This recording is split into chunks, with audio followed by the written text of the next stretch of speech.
The Colts has found another quarterback recently. Today, we've signed Joey Davi, and that was a defensive tackle. But we signed Brett Hundley back as a veteran quarterback. We picked him up. He used to play for the Cardinals last season. He was active, but never played a snap at all, which is kind of unfortunate for his behalf because he was drafted by Green Bay. And he pretty much is under the helm of Aaron Rodgers while he was there. But, they went and drafted another quarterback as well. So it's looking like a lot of unproven potential for Brett Hundley. He's at camp with the Colts right now. We signed him to the deal.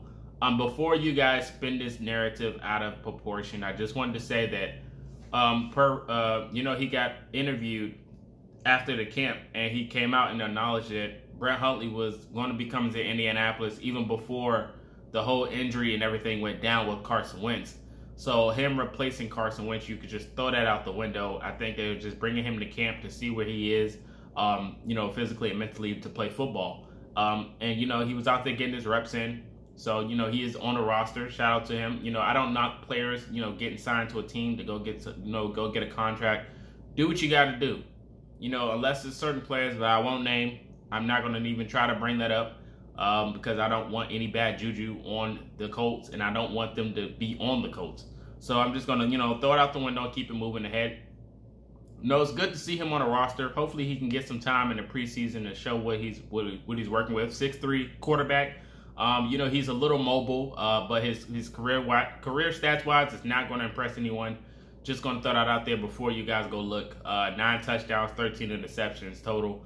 Not very impressive. Understand. When you go to the other quarterbacks that are available, other quarterbacks that was like, the Gardner Minshews of the world, the Nick Foles, people bought him up as well. I don't think, the Colts going to go trade for another quarterback at this point is just pointless. Why would you go out there and use draft capital or other things of that nature to go get a quarterback when you have two unproven, talent that you drafted that was pretty much waiting on their spot to get on the field, and then you signed Brett Hundley, so what was the point of going to go trade for one? At this point, it's not really needed. I mean, what could possibly be worse than what you already have?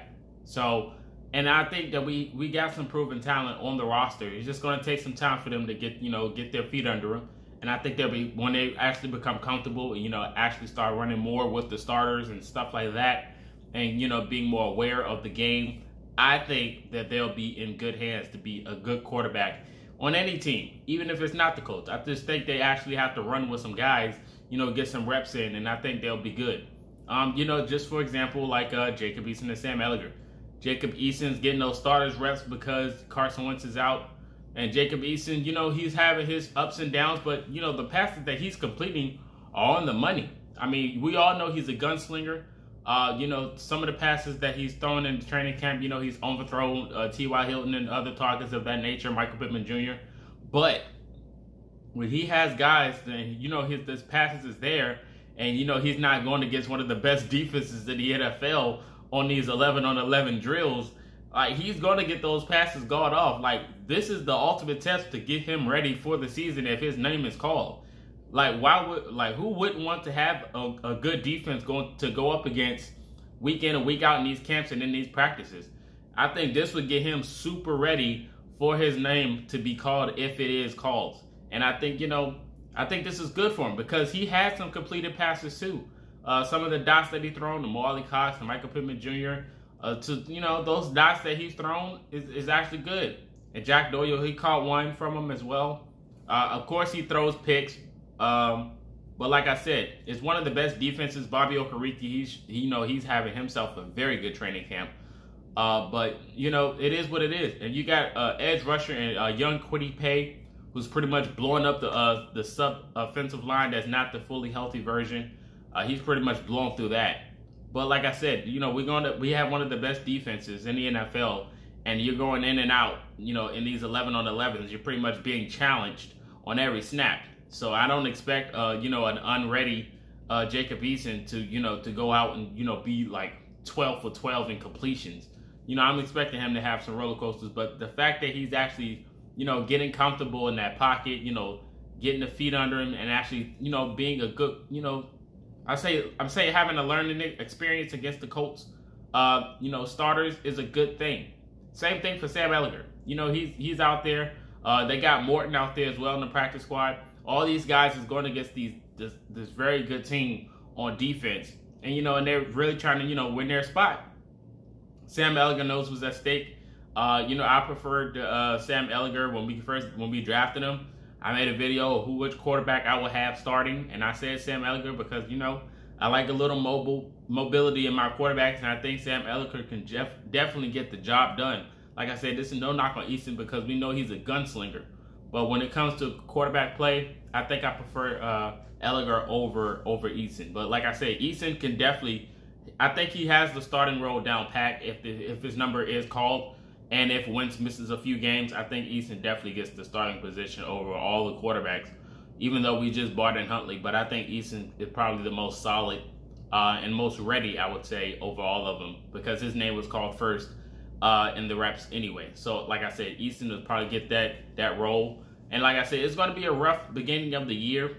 But like I said, we're in the spot that we already knew we were going to be in to begin with. I think most Colts fans' perception going into this season before Wentz even came to Indianapolis was, you know, quarterback play is probably going to be dismal or it's going to be suspect, or even when we signed Carson Wentz.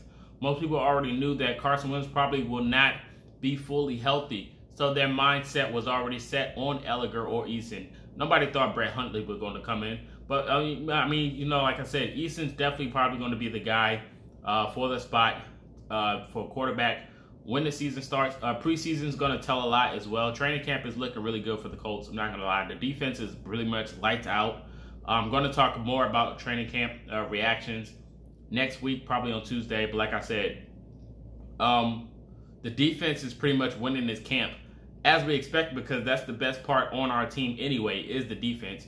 Marlon Mack is looking good in the training camp. They said Jonathan Taylor is pretty much being Jonathan Taylor. Paris Campbell's playing lights out like crazy as well. You know, that's a good sign as well. If he can stay healthy, he's going to be electric. We know that already. And it's a good sign. Kyler Granson is looking good as well. Molly Cox, you know, he's getting his feet under him. All these things are good signs for the Indianapolis Colts going into next season. Like I said, it's going to be a roller coaster. We expected this to happen. No, not expected, but we predicted things like of this nature. We played out the probabilities, and one of these probabilities came true. But like I said, Jacob Eason, if we had a choice to go with which quarterback, it would be him, in my opinion. But you guys let me know your opinions. Which quarterback would you want to start? Let me know your thoughts on the signings today, on the defensive tackle, and Brett Hundley as well. Let me know your thoughts on Brett Hundley. Who else would you have want if we didn't get Brett Hundley? Let me know your thoughts on that as well. Follow me on all the social media platforms. Link is in the description. This is Marcus, and until next time, you've been Culture Shock.